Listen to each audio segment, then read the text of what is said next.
여러분 지금 이 순간에도 당신의 집값이 녹고 있습니다. 실시간으로요. 믿기 싫으시죠? 그럼 이거 들어보세요. 강남 아파트 2년 전 대비 30% 폭락. 서초구 반포동 15억 하던 집이 지금 10억이에요. 지방은요? 말도 못합니다. 반 토막은 기본이고 어떤 곳은 3분의 1 토막 났습니다. 그런데요. 이게 끝이 아니라는 게 문제예요. 전문가들이 비상등 켰습니다. 진짜 대폭락은 올해 하반기부터 시작된다고요. 2026년 9월에서 12월, 그리고 2027년 초반까지 이때가 진짜 지옥입니다. 왜 하필 그때냐고요? 지금부터 그 이유를 하나하나 말씀드릴게요. 절대 끝까지 들으셔야 합니다. 당신 재산 지키려면요. 자, 팩트만 말씀드릴게요. 지금 대한민국 부동산 시장에는 시한폭탄이 3개 있습니다. 그리고 이 폭탄들이 올해 하반기에 동시에 터져요. 첫 번째 폭탄 가계부채 2100조. 원 작년보다 200조 늘었어요. 이 돈의 75%가 부동산 대출입니다. 그런데요. 금리가 아직도 높잖아요. 5% 넘게 유지되고 있어요. 월 이자만 300만 원 넘는 사람들 부지기수입니다. 월급은 400만 원인데 이자만 300이에요. 생활비는 어떻게 내요? 못 냅니다. 카드 돌려막기 하다가 결국 집을 내놓게 돼요. 울며 겨자 먹기로 손절하는 겁니다. 그런데 문제는요. 이런 사람들이 올해 폭발적으로 늘어난다는 거예요. 왜냐고요? 2021년의 고점에서 산 사람들, 대출 만기가 올해부터 몰린답니다. 5년 거치식 받았던 사람들요. 이분들이 올해부터 원금 상환 시작해야 돼요. 그럼 어떻게 될까요? 버틸 수 없습니다. 집 내놓는 거예요. 두 번째 폭탄 베이비붐 세대 대량 은퇴. 지금 60대 후반 되신 분들이죠. 이분들이 본격적으로 집 팔기 시작해요. 왜냐고요? 연금만으로는 생활 못하거든요. 국민연금 평균 수령액이 얼마인지 아세요? 월 60만 원입니다. 이걸로 어떻게 생활해요? 병원비만 100만 원 넘게 나오는데요. 그럼 어떻게 할까요? 집을 팝니다. 평생 모은 재산 현금화하는 거예요. 그런데 문제는요. 이게 올해 하반기에 폭발적으로 증가한다는 겁니다. 왜 하필 하반기냐고요? 여름까지는 버텨보려고 하거든요. 자식들한테 손 벌리기 싫어서요. 근데 9월 되면 추석 있고 자녀 대학 등록금 내야 하고 겨울 난방비 걱정되고 결국 집 내놓아요. 통계청 자료 보시면요.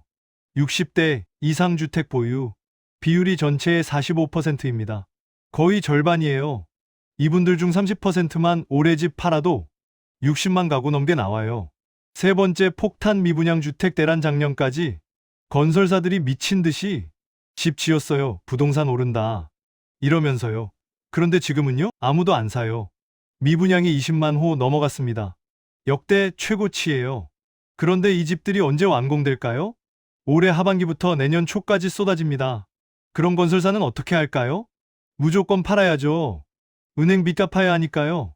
망하기 싫으면 헐값에라도 팔아야 돼요. 실제로 지금 지방에서는 30% 할인 분양 나오고 있습니다. 서울도 곧 시작될 거예요.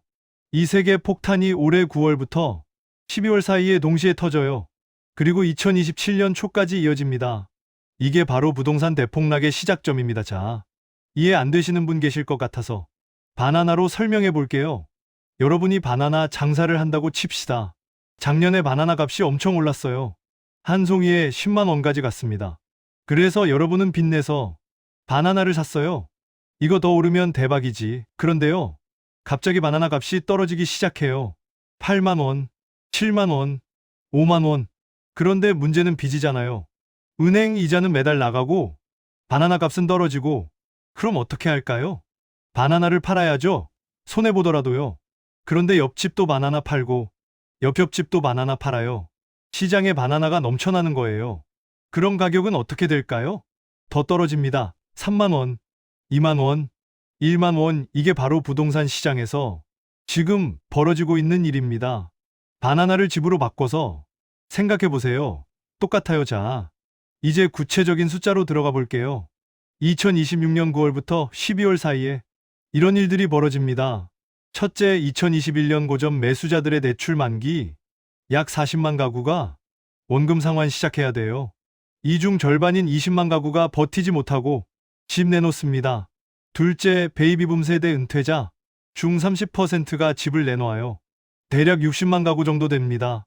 실제로 부동산 중개업소에 물어보세요. 지금도 60대 분들 문에 엄청 늘었답니다. 셋째, 미분양 주택 20만 호가 시장에 쏟아져요. 건설사들이 할인 분양 본격 시작합니다. 최대 40% 할인도 나올 거예요. 실제로 지방에선 이미 시작됐어요. 이거 다 합치면 얼마일까요? 100만 호입니다. 1년에 100만 채가 시장에 나와요. 그런데요, 실수요자는 얼마나 될까요? 통계청 자료 보시면 작년 주택 거래량이 45만 건입니다. 올해는 더 줄어들 거예요. 경기 안 좋고 금리 높으니까요. 낙관적으로 봐도 50만 건입니다. 공급은 100만 호, 수요는 50만 호가 남는 거예요. 이게 무슨 의미일까요? 집값 폭락입니다. 얼마나 떨어질까요? 보수적으로 잡아도 40%는 갑니다. 강남 15억짜리 아파트가 9억이 되는 거예요. 지방은요? 반토막도 각오해야 합니다. 아니, 어떤 곳은 3분의 1 토막 날 수도 있어요. 그런데요, 더 무서운 건 이게 끝이 아니라는 겁니다. 1단 하락세가 시작되면 심리가 완전히 무너져요. 더 떨어질 것 같은데 지금 사면 바보지? 다들 이렇게 생각하거든요. 그럼 수요는 더 줄어들고 가격은 더 떨어지고, 이게 바로 디플레이션 나선입니다. 일본이 30년 동안 겪은 일이 한국에서 올해 하반기부터 시작됩니다. 그리고요, 은행들도 무너지기 시작해요. 왜냐고요? 집값 떨어지면 담보 가치도 떨어지잖아요. 은행 입장에서는 대출금 회수 못할 수도 있는 거예요. 그럼 은행은 어떻게 할까요? 대출도 안 해줘요. 심지어 기존 대출도 회수하려고 해요. 그럼 사람들은 더 집을 못 사고 집값은 더 떨어지고 악순환입니다. 그런데요, 정부는 왜 가만히 있냐고요? 가만히 있는 게 아닙니다. 손 쓸 방법이 없어요. 금리 내릴까요? 못 내립니다. 미국 금리가 높은데 한국만 내리면 돈이 해외로 빠져나가요. 환율 폭등하고 경제 더 망가져요. 그럼 세금 깎아줄까요? 이미 깎았어요. 취득세도 낮췄고 양도세도 완화했죠. 그런데도 안 팔려요. 왜냐고요? 집값이 떨어질 거라는 확신이 있으니까요. 세금 좀 깎아준다고 2억, 3억 떨어질 집을 누가 사겠어요? 정부도 이제 포기했습니다. 연착륙 시키자, 이게 목표예요. 근데 문제는요, 연착륙도 쉽지 않다는 겁니다. 자, 그럼 어떻게 해야 할까요? 집 있으신 분들, 두 가지 선택지가 있습니다. 첫 번째, 지금 바로 팔기 손해보더라도 지금 파는 게 나을 수 있어요. 내년 가을보다는 지금이 비싸니까요. 두 번째, 20년 버티기. 장기적으로는 집값 오를 수도 있습니다. 인구 감소 속도가 느려지거나 경제가 회복되면요. 근데 문제는요, 20년을 버틸 여력이 있느냐 이거예요. 대출 이자 감당 가능한가요? 월급으로 생활비 내고 이자 내고 남나요? 안 남으면 못 버팁니다. 결국 팔아야 돼요. 그럼 차라리 지금 파는 게 나을 수 있죠. 집 없으신 분들 축하드립니다. 당신들이 이겼어요. 2025년 가을부터 기회가 옵니다. 그때까지 현금 모으세요. 금매 나올 때 좋은 집 싸게 사는 겁니다. 단, 조건이 있어요. 대출 없이 현금으로 사거나 최소한 50 이상 자기 돈이 있어야 합니다. 왜냐고요? 은행이 대출 안 해줄 거거든요. 집값 떨어지는데 은행이 바보예요. 정리하겠습니다. 한국 부동산 대폭락 시점 2026년 9월부터 12월 사이입니다. 그리고 2027년 초반까지 이어져요. 이유는 세 가지: 2021년 대출 만기, 베이비붐 은퇴, 미분양 폭탄. 이게 동시에 터집니다. 그럼 집값은 최소 40% 떨어져요. 지방은 반 토막 각오하세요.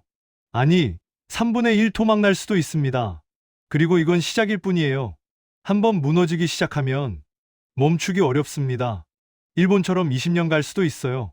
실제로 일본은 1990년에 부동산 버블 터지고 아직까지도 회복 못했어요.